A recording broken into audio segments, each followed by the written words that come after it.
Hello, everybody, and welcome to episode 9 of the Beyond the Shadow of Doubt podcast. My name is Megan Skidmore, and I am a life transitions coach. I work with parents of LGBTQ plus kiddos of a conservative faith background who feel their world has turned upside down. I also work with LGBTQ plus teens. I started the Beyond the Shadow of Doubt podcast in an attempt to bring the traditionally taboo topic of doubt and questioning out of the shadows of shame and into the sunlight. I want to contribute to breaking the stigma that they are a bad thing while simultaneously creating safer spaces to discuss them and also normalizing that we all have them. I'm proud to share that I'm a member of the Dialogue Podcast Network. You can find them at dialoguejournal.com/podcast network. I will leave that website in my show notes. The Dialogue Podcast Network features shows by Latter-day Saints who wish to bring their faith into dialogue with a larger stream of world religious thought and with human experience as a whole, and to foster artistic and scholarly achievement based on their cultural heritage. So for today's episode, I want to first start out by posing a few questions, and I hope you will give them sincere thought. The first one is, do you have doubts or questions? Do you give yourself permission to have and acknowledge them, even if to yourself only? Do you share them with others? And if the answer is no, I invite you to dig deep and ask yourself why you do not. If you answer yes, that you do share them with others, I invite you to determine if you censor what you share. Finally, what are the settings you feel most comfortable sharing doubts and or questions? A couple weeks ago in podcast number 7, titled Doubt is Not the Same as Unbelief, I quoted Christian author Barnabas Piper. He said, "The word doubt is an uncomfortable one in most Christian circles. It's something that is frowned upon or even condemned in many churches circles. But that doesn't stop us from doubting. It just makes doubting shameful for many of us. We don't know what to do with it, who to talk to about it, or how to talk about it. We just know that our questions feel like they are pulling us away from God." If you've been following along and listening to my episodes, you know that I have shifted in the way I view having questions and doubts. You know that I have shared that the opposite of faith is not doubt, but rather the opposite of faith is certainty. When we hear that and can internalize this relationship of faith and doubt, we can then allow the two to coexist without it being a problem. Let me share what I mean. I want to share a passage with you. It's from an article called A Paradox of Faith and Doubt, written by Joanna Mercury in October of 2013. It's based on the examining the relationship between faith and doubt through a lecture and panel discussion sponsored by Fordham's Center of Religion and Culture, entitled Uneasy Grace: Can Faith and Doubt Coexist? This event featured Terry Eggleton, who is the author of Reason, Faith, and Revolution: Reflections on the God Debate, published by Yale University Press in 2010. Eggleton says, one way to understand how faith works is through Bigfoot. The evidence as to whether Bigfoot exists is ambiguous. As a result, some people believe he exists while others don't. He says, substitute God for Bigfoot here, and you have a version of what faith consists in. Some have religious faith and some don't.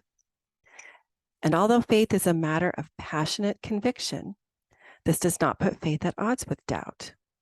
Doubt, he said, is essential to the very definition of faith. Doubt only exists in a context of certainty. Doubt isn't some sinful lapse from unwavering faith. It's actually built into it. A proposition you couldn't doubt wouldn't be a matter of faith. In the same way that faith and reason are not incompatible, doubt is not a threat to faith. For instance, you can be certain that you love someone while succumbing to the occasional doubt, he said. Ultimately, when it comes to faith, certainty is less of a problem than the ways in which we act from our faith. Too much of either faith or doubt can tip someone toward dogmatism and radicalism, which inevitably divide people and societies. It is important to balance certainty and open-mindedness to allow faith and doubt to coexist. So essentially, we cannot have and exercise faith if uncertainty and doubt do not exist. As Eagleton explained, it is requisite to the very definition of faith. So, reflecting back on the three questions I first posed at the beginning of this episode, we must first acknowledge that we have questions and doubts. If we are resisting, in denial, or ignoring them, we're actually being dishonest to ourselves. Part of giving ourselves permission to have them is through acknowledging their presence. How? Well, we can first choose to let go of the shame or embarrassment that often accompanies it. And by doing so, this will help us purposefully create our outcome. When we release the shame and give ourselves permission to have them, we are then on our way to owning our questions and doubts. Owning our questions and doubts requires us to be honest and authentic, first with ourselves and then with others. This will cultivate trust and fosters an atmosphere where true connection can occur.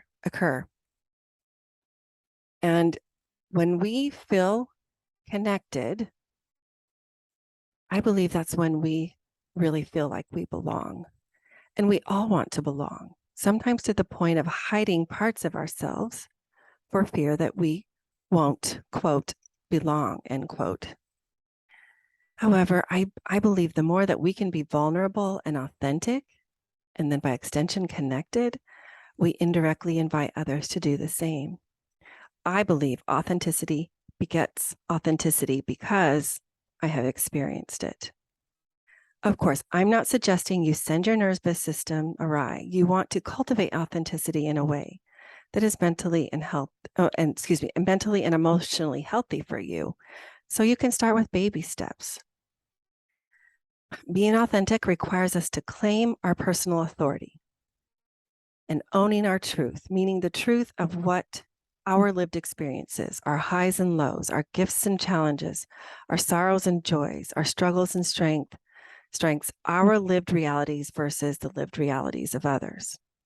Now, I define personal authority as part free will and also part the light of Christ, which is within each of us. Sometimes people will refer to this as your conscience.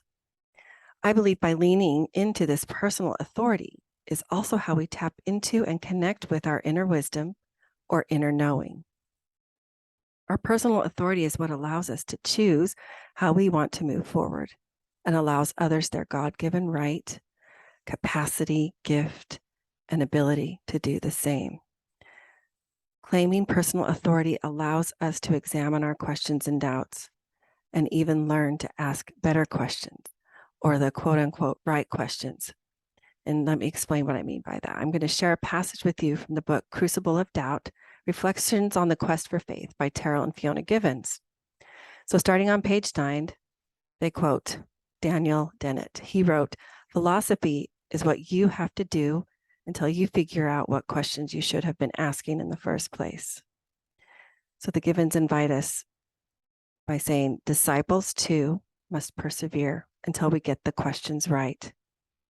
We are all prisoners of our preconceptions and faulty models. Those are frequently the problem in a faith crisis, not the questions that arise from them. After all, the restoration unfolded because a young man asked questions. The scriptures are replete with encouragement to question.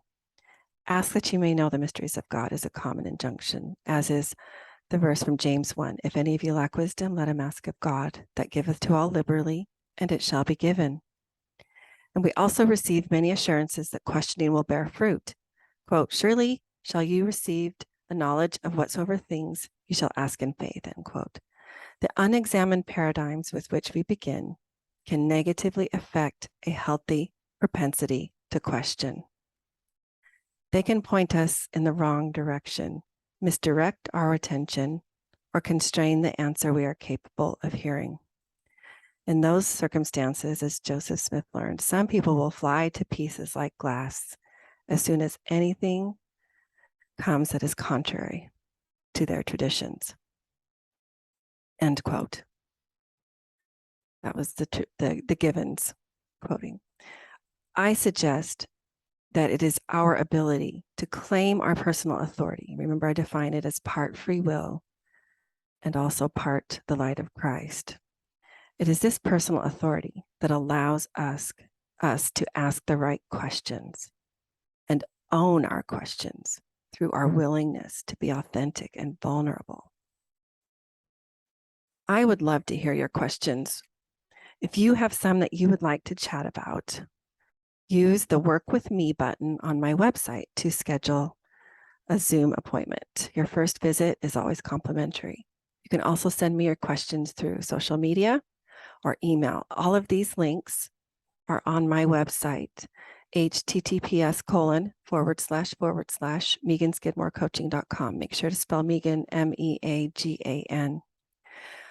You can also access my free interactive resource guide for LGBTQ families. 20 plus pages of resources that I have found and or used along my own journey. If you scroll partway down on my website, you'll see it and can access it. Thank you so much for joining me today. Until next time.